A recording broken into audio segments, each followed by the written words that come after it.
सास बहू की स्टोरी। अंदर से आवाज़, जिंदा हूँ माँ जी। तो फिर मैं चाय क्यों नहीं आई अभी तक?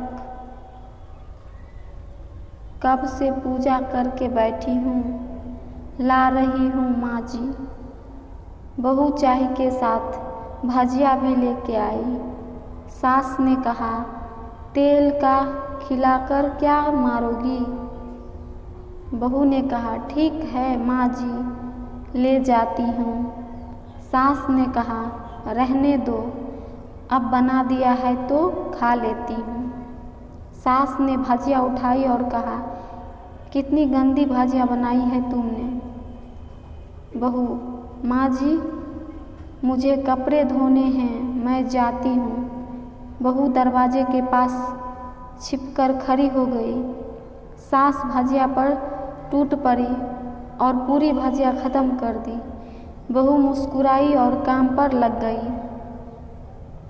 दोपहर के खाने का वक्त हुआ। सास ने फिर आवाज़ लगाई, कुछ खाने को मिलेगा? बहू ने आवाज़ नहीं दी। सास फिर चिल्लाई, भूखे मारोगी क्या? बहू आई सामने, खिचड़ी रख दी। सास गुस्से से, ये क्या है? मुझे इसे नहीं खाना, इसे ले जाओ। बहू ने कहा, आपको डॉक्टर ने दिन में खिचड़ी खाने को कहा है, खाना तो पड़ेगा ही। सास मुंह बनाते हुए, हाँ तू मेरी माँ बन जा। बहू फिर मुस्कुराई और चली गई। आज इनके घर पूजा थी। बहू सुबह 4 बजे उठ गई। पहले स्नान किया, फिर फूल लाई, माला बनाई, रसोई साफ की, पकवान और भोज बनाया। सुबह के 10 बज गए। अब सास भी उठ चुकी थी। बहू अब पंडित जी के साथ भगवान के वस्त्र तैयार कर रही थी। आज ऑफिस की छुट्टी भी थी, उनके पति भी घर पे थे। पूजा शुरू हुई। सास चिल्लाती, बहू ये नहीं है, वो नहीं है।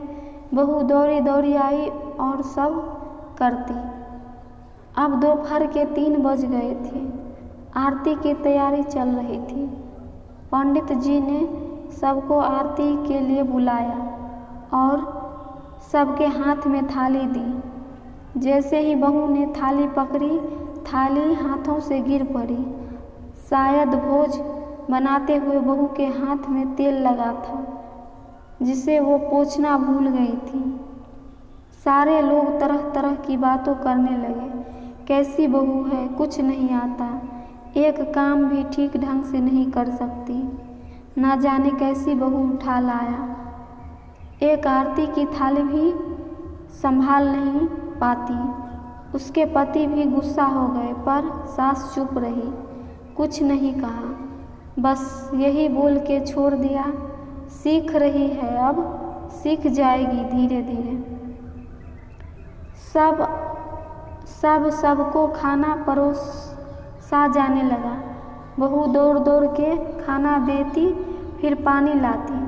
करीब 70-80 लोग हो गए थे। इधर 2 नौकर और बहू अकेली, फिर भी वहाँ सारा काम बहुत ही अच्छे तरीके से करती।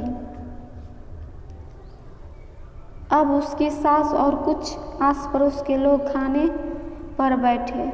बहू ने खाना परोसना शुरू किया। सबको खाना दे दिया गया।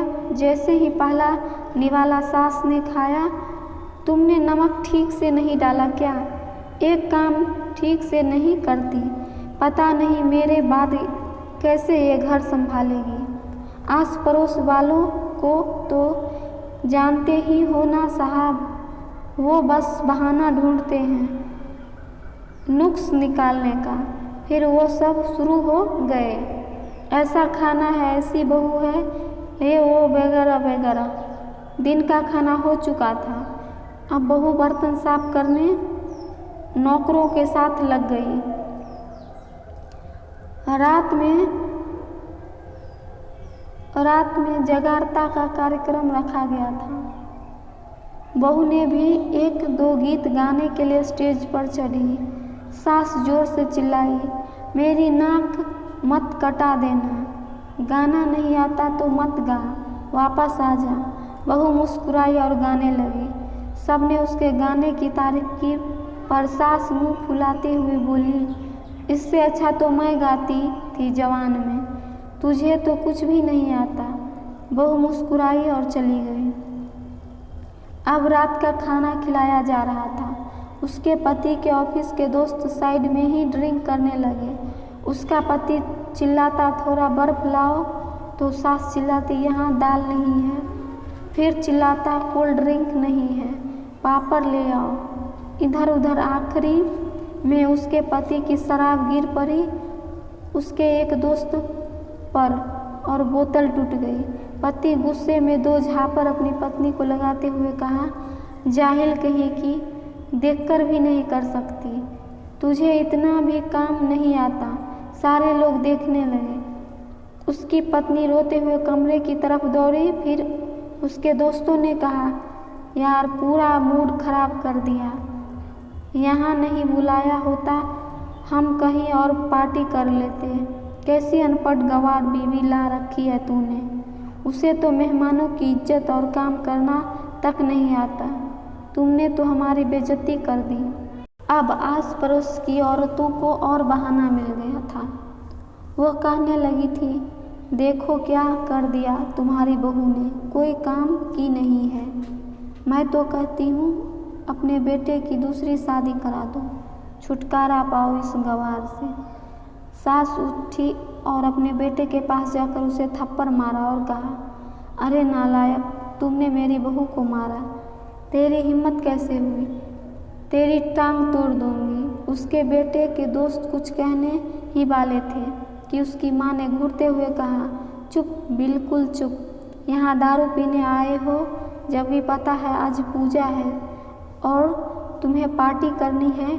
कैसे संस्कार दिए हैं तुम्हारे माता पिता ने, और किनसे मेरी बहू को जाहिल कहा, और किसने मेरी बहू को जाहिल कहा, बोलो जरा इधर आओ, चप्पल से मारूंगी अगर मेरी बहू को किसी ने एक शब्द भी कहा तो।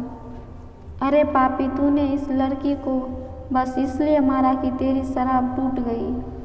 पापी, वो बच्ची सुबह 4 बजे से उठी है, घर का सारा काम कर रही है, ना सुबह से नाश्ता किया ना ही दिन का खाना खाया, फिर भी हंसते हुए सबकी बातों सुनते हुए ताने सुनते हुए घर के कामों में लगी रही।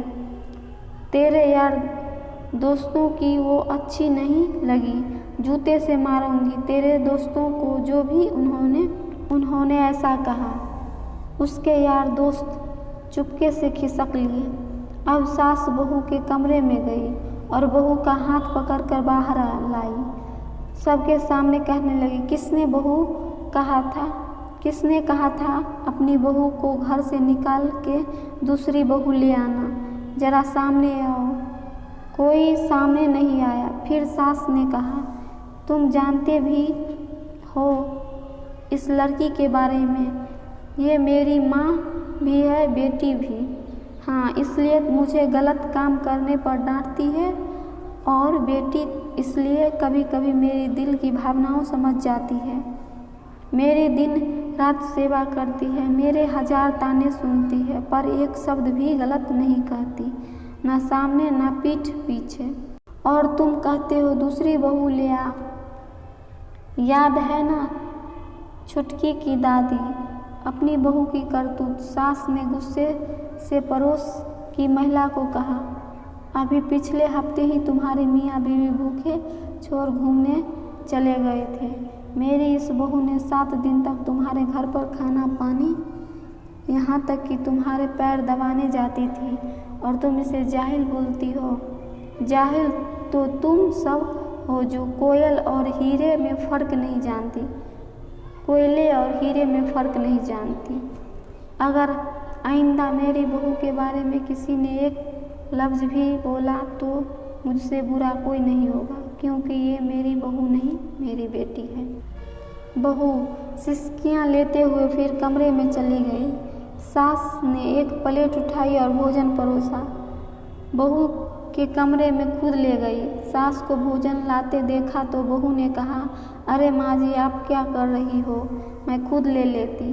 सास ने प्यार से ताना मारते हुए कहा, डर मत, इसमें जहर नहीं है, मार नहीं डालूंगी तुझे। तुझे नई सास चाहिए होगी, पर तुझे अभी भी तू ही मेरे घर की बहू चाहिए। बहू ने अपनी सास को रोते हुए गले से लगाया। सास भी रो दी पहली बार और कहा, चल खाना खा ले। फिर मजाक करते हुए कहा, फिर मेरे पैर दबाने चले आना, और ये ख्याल मन में मत लाना कि सास पैर बोलती है। किसी दिन मैं इसका गला दबा दूंगी, क्योंकि कभी मैं भी यही सोचती थी। दोनों खूब हंसने लगे।